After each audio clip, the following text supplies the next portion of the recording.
Welcome, seekers and searchers. We now are in the book of Exodus. The Israelites are in Egypt, and verse 8 of the first chapter goes, Now a new king arose over Egypt who did not know Joseph. So a new king is coming in. He doesn't know Joseph, who is really the connecting link between the Egyptians and the Hebrews. But this king or pharaoh does not know Joseph. That puts a considerable amount of doubt on the historicity of this story right away. We don't see that the person writing this even knows the name of the pharaoh.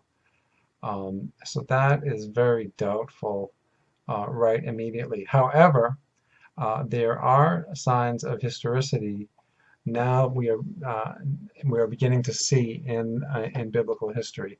The first one is the Meneptah stela or stele. It's pronounced both ways by scholars, and this is a stone pillar that was found in about 1890s, and it mentions what appears to be Israel for the first time. Merneptah was the pharaoh, and he was ruling from 1224 to 1211 BCE. Merneptah is the son of Ramses the Great, Ramses II, who was a great builder in Egyptian history and a great pharaoh. So now we actually have what probably is an account of the defeat of Israel by Merneptah, along with other nation states in the land of Canaan. Israel is described as not a settled nation. It does not have cities. It was laid waste, and its seed is no more. So this appears, many scholars believe, to be the first extra-biblical historical evidence for the actual existence of Israel. And again, it appears Israel not as a settled nation, but as probably a nomadic, a pastoral tribe or group of tribes located somewhere in Canaan. And this would be dated about 1209 BCE. Now, so that's really great for the historicity of Israel. However, it does not mention this group ever being slaves in Egypt or leaving Egypt after having been slaves. It mentions they were defeated in Canaan.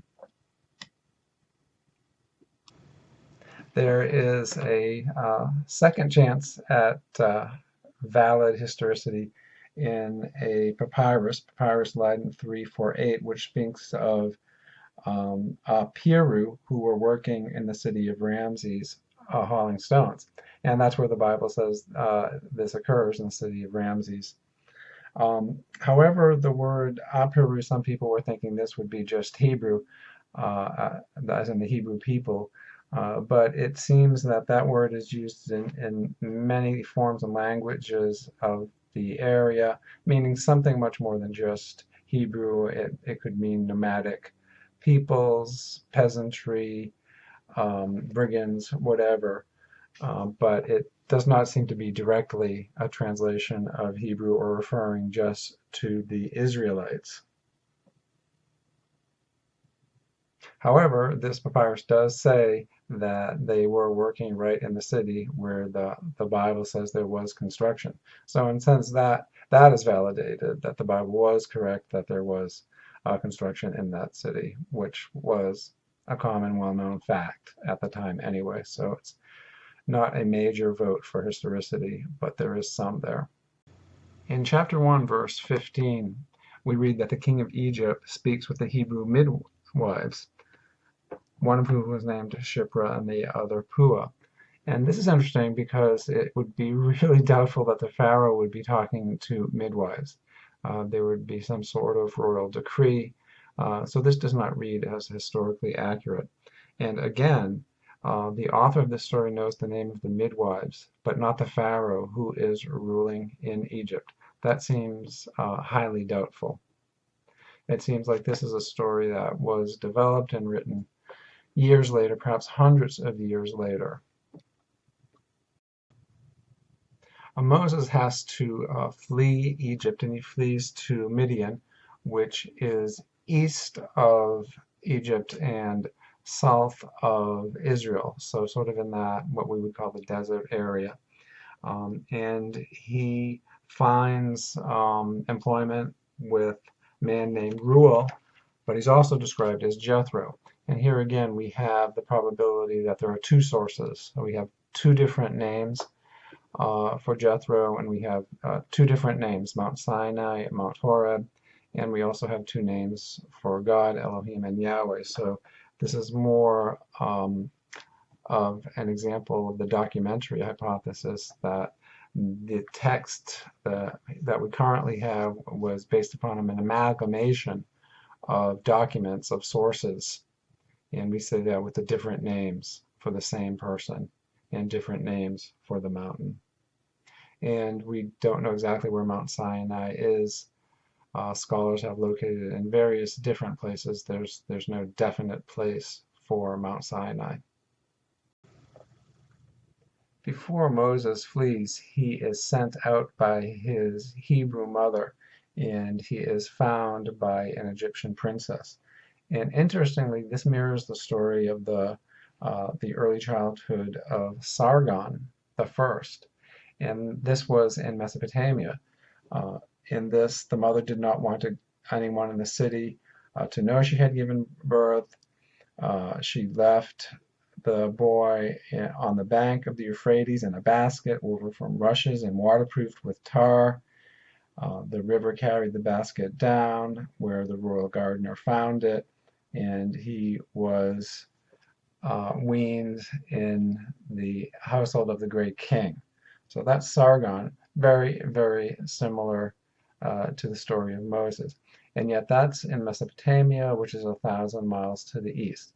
So again, this is evidence that this story was created over many hundreds of years and told with various elements from various cultures. Lawrence Boat writes, the drama of a people or a clan escaping to the Sinai desert was probably a very common appearance, and there are several Egyptian documents that mention attempts to stop those kind of escapes. So they wanted to keep the people there. They didn't want them escaping into the Sinai. But none of those mention the Hebrews per se. The Bible mentions hundreds of thousands of Israelites. Those numbers are very much exaggerated. There's no evidence for that amount of people, and that seems impossible for the desert to support. And it's also improbable that the number of Israelites was larger than the number of Egyptians. So that all seems like storytelling exaggeration. It's hyperbole. In chapter 3 of Genesis, we have the great theophany, the shining forth of Theos, of God. We have God appearing in the burning bush. Bush is Senna, which is very similar to Sinai, so perhaps this is a play on words, one explaining the other. Fire is in the Old Testament and in other cultures in the Middle East and elsewhere, a presence signifies the presence of the divine. And here we're having this great theophany, a great revelation to Moses. He is told to remove his sandals, for this is holy ground. And this is true in many cultures where there's a sense of sacred space. There's a difference between profane space and sacred space. Here we have sacred space. In chapter 3, the divine name of Yahweh is revealed, and we are given a sense of the derivation of the name. We're not 100% sure of that, but it is related to the verb to be, to exist, to have existence in Hebrew. So Moses asks, what shall I tell the people if they ask, what is the name of this God that has sent me? And he says, I am who I am. Now, Ehyeh can mean I am who I am, or it can mean I will be who I will be. And that's sort of a mysterious name as well, but it's very philosophical as well. So Yahweh is also in a couple verses going to be revealed. So let's read that. Thus shall you say to the Israelites, I am has sent me to you.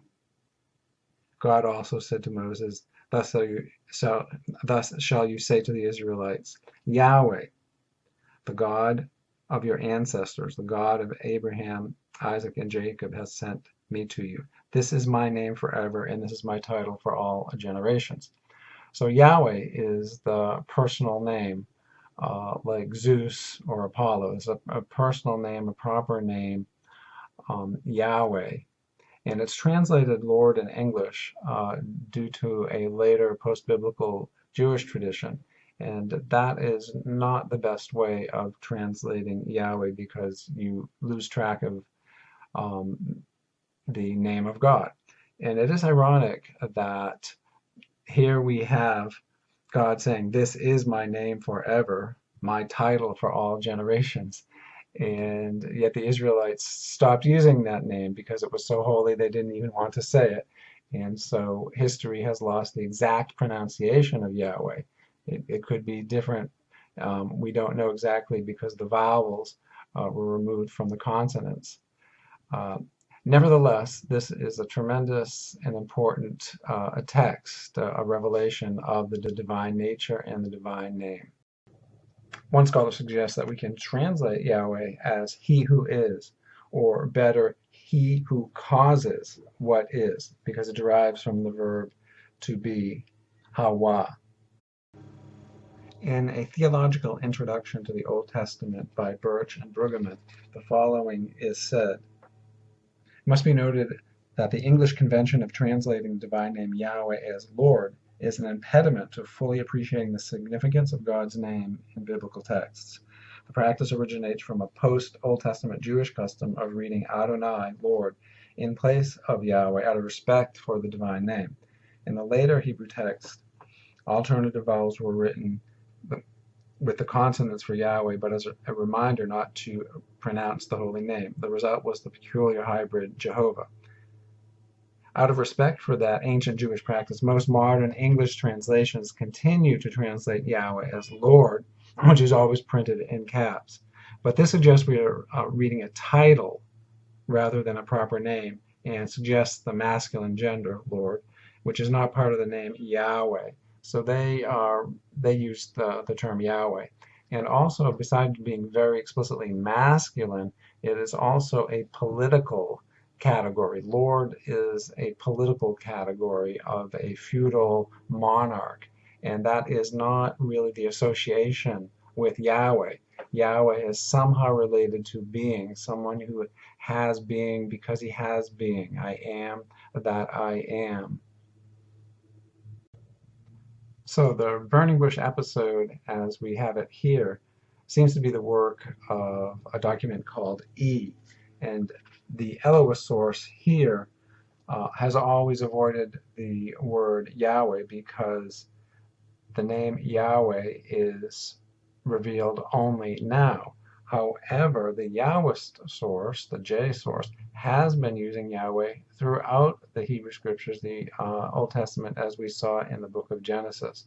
So this is very strong evidence that there are two different traditions with two different names of God. Here we are finally having the revelation to the E source of the name Yahweh, which has already been used and which you know if you have been reading a Bible that doesn't just use the name Lord, but has been using Yahweh throughout Genesis. Scholars have noted the peculiarity of God existing primarily on a holy mountain, which is interesting because these mountains really don't have much of temples or anything really besides rocky debris. So why would God be thought to live there? But that makes sense mythologically because the mountain is higher up and closer to the heavens, but when you think about it, that doesn't make much sense. Here we have Yahweh seem to be not the omnipresent God, not the God who exists throughout reality or in a totally different spiritual realm, a realm of ideas or spirit or mind. Here we have a God who seems to reside in a particular place. And we will see that as God is said to exist within the temple in Jerusalem. So here, not the omnipresent spiritual God, but a God who exists in a place. And also, another thing that is interesting is why is Yahweh here in the land of the Midianites? Because God has been God of Abraham, Isaac, and Jacob through Mesopotamia, Syria, and what we now call Israel. So Elohim, God, Yahweh has been there, the God of Abraham, Isaac, and Jacob. Why all of a sudden way southeast in the desert, in the mountains, is this God located? So the idea may be, well, this is really two gods. These are two groups of people.